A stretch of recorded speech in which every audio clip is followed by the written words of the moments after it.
Joining us is Professor Christopher Balding from Fulbright University, Vietnam, the man who exposed China's hybrid warfare and has shown how China is snooping on individuals and entities the world over. Professor Balding, welcome to WION and many congratulations for your big expose. Thank you for having me. I appreciate it. This database that was leaked has 2.4 million names and profiles.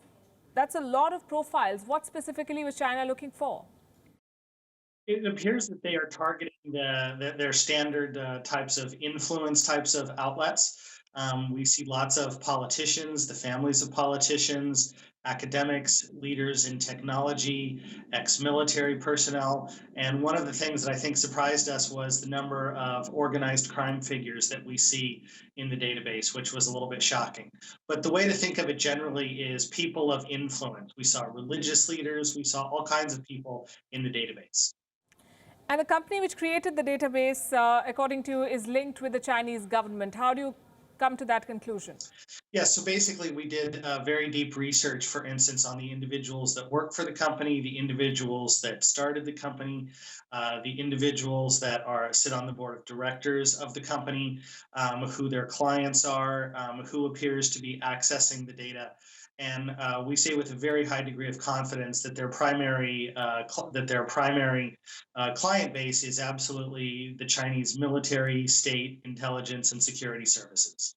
One of the analysts has described this database as Cambridge Analytica on steroids.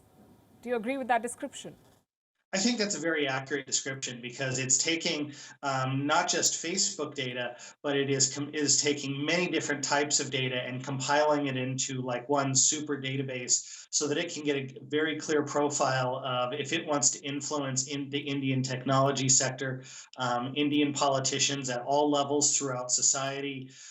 It really presents a very clear picture of how to influence India or Indian individuals.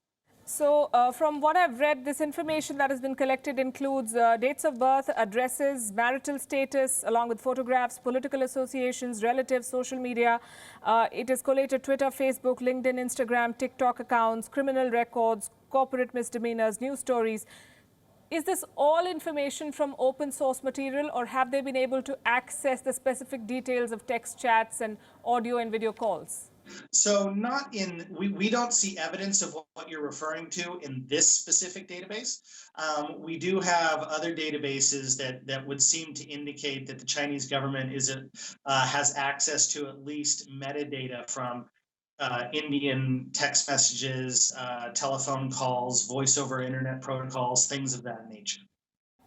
And you're saying that the Chinese government has access to the same number of people, this big a database for people who have whose phone accounts have been compromised and whose chats and call details can be accessed by the hackers?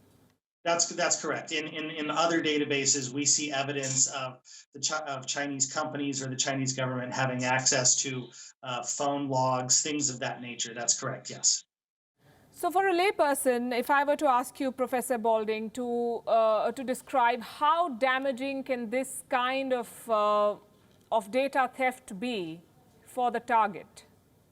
So I think what it appears to show is basically how they're drawing up lists of who they want to influence or target for either everything from influence operations, meaning what is a policy think tank, who is maybe somebody that works in the government that we need to influence.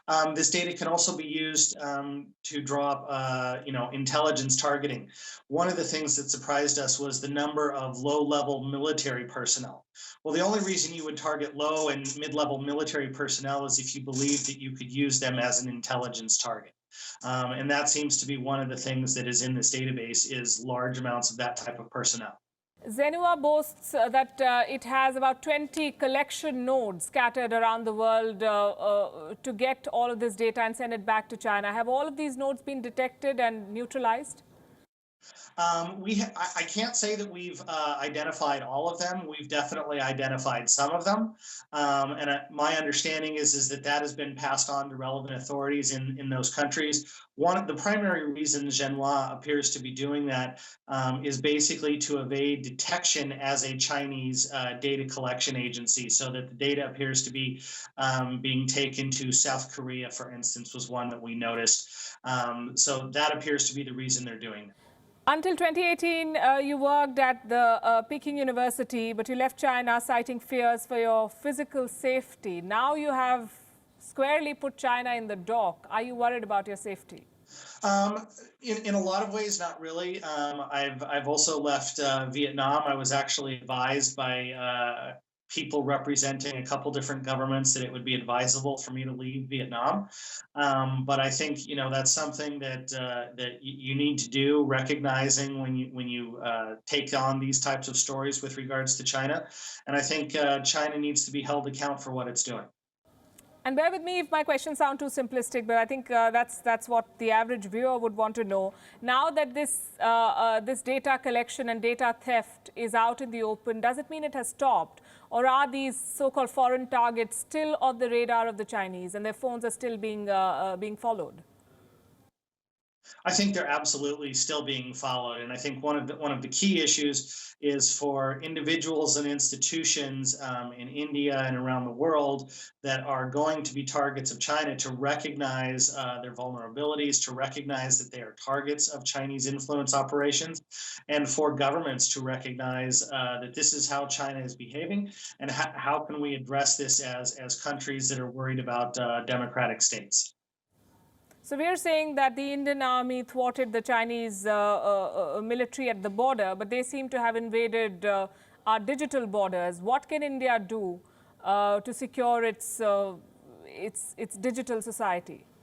Sure. So let me give you one example. I was in India a couple years ago, and one of the things I noticed was how ubiquitous Chinese phones were throughout the Indian population.